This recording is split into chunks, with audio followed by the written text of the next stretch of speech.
Willkommen in Berlin. Do you know what that means? At a wild guess. Welcome to Berlin. Yes, and actually welcome to East Berlin, because we're in the east side today. Yesterday we were on the west side, and today we've crossed. Well, the River Spree is literally just in front of us. It's one of the sort of boundary points, I suppose. And we've come over to East Berlin, and I can't remember what that tower's called, Fernensturm or something. But it's a big TV tower. It's actually the tallest structure in Germany, and we went pretty much to the top, didn't we? Did. That it little was pretty bulb. Scary. Yeah. You don't like heights, do you? No, I don't. It was a long way up. But the views are very impressive, aren't they? Fantastic.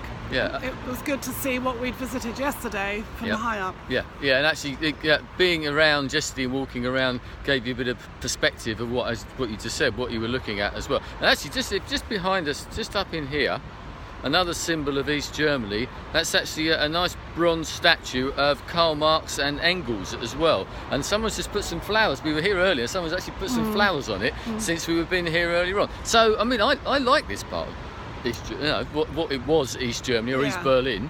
What do you reckon? Very leafy again. But yeah, very incredibly leafy. I mean, if you can see the trees beautiful. around here, it's actually stunning, the colours. We've obviously picked it right. It was bright blue skies again earlier on. But when we were up in the little bulb up there, you can see the bulb is where the viewing platform is. And as I said to Julie earlier, if you ever build a tall structure, put an observation deck in and you'll get your money back, because it's very popular. But looking down on the East German side, different, isn't it? Yeah, that was the grey I talked about yesterday. That's exactly how you imagine it. Yeah. Big tower blocks, close living and close proximity living, and wide and grey boulevards and everything like that. But I mean, and you can't see the join in lots of ways here, but that certainly brought it home just around here, which is Alexanderplatz, which is just pretty much where the tower is, where we came in on the U-Bahn earlier on. We did. Yes. And so what have we done since? We've been here, we had a wander around. We just had something to eat, but we went to the museum, Pergamon Museum.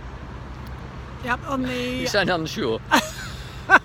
We've done a lot of museum this morning. Yeah. There's an island called the Museum Island. Yeah. There are 5 museums Which was in the east, wasn't it? Yes, it was. When you were wondering how they didn't become looted by the Russians or whoever at some time. But thankfully they weren't, because in that particular museum it's a lot of sort of ancient Assyrian, Babylonian history, that type of thing, from what is now modern day Iraq and Syria and Jordan and all those sort of areas. Pretty stunning artifacts, weren't they? One of the main ones, I suppose, it's called the Ishtar Gate.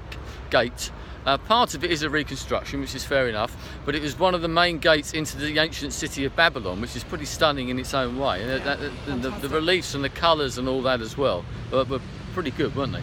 Yes, it was really interesting looking at that, putting that in the context of world history, and then putting in what we saw yesterday, which is a tiny dot in world history. And talking of that, when we left you yesterday, we were in West Berlin at the Brandenburg Gate, and we went to the Holocaust Memorial, which was just down the road. That had a bit of an effect on you, didn't it? It did. Very thought-provoking.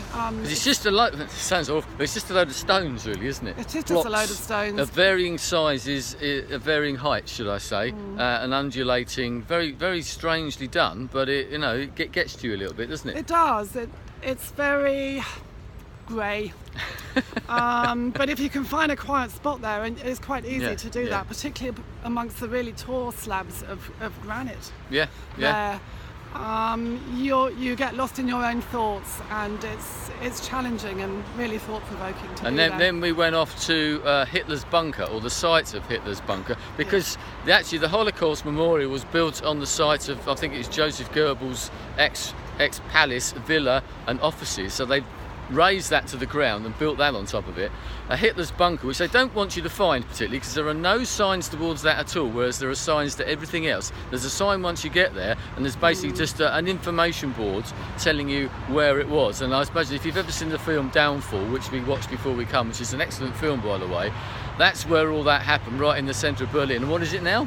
A car park. It's a car park in a residential area, little leafy area, and really there's no indication. And I almost felt guilty going there, and I felt quite strange. I thought, I don't want to spend too much time here because they felt almost guilty, sort of going and not revelling in it, but just going to see. But it's a huge part of history, isn't it? It is, and there was something about it, despite the fact that it's just a car park. Just standing there still gave you goosebumps. It's quite eerie. And then we went to a place called the Topography of Terror. Yes, a really light-hearted holiday. Yeah, we had a light-hearted afternoon. Built on the site of the old SS and Gestapo headquarters, once again, which was razed to the ground. Partly it was bombed by the Allies in the late part of the war, but they built this amazing museum in there. Once again, you could spend a lot of time in there, but that brought that whole thing to you. How Hitler rose to power, how they managed to hoodwink the public, if you want to put it that way, and then obviously what they did with the Jews and the Romanis and all the other people that they didn't like, basically, whether you were handicapped, intellectually challenged or whatever, or rose up in any particular way against the state as it was, you were put in concentration camps, potentially tortured in some of the places that were there still underground, but yeah, that was quite a sobering experience actually. It was.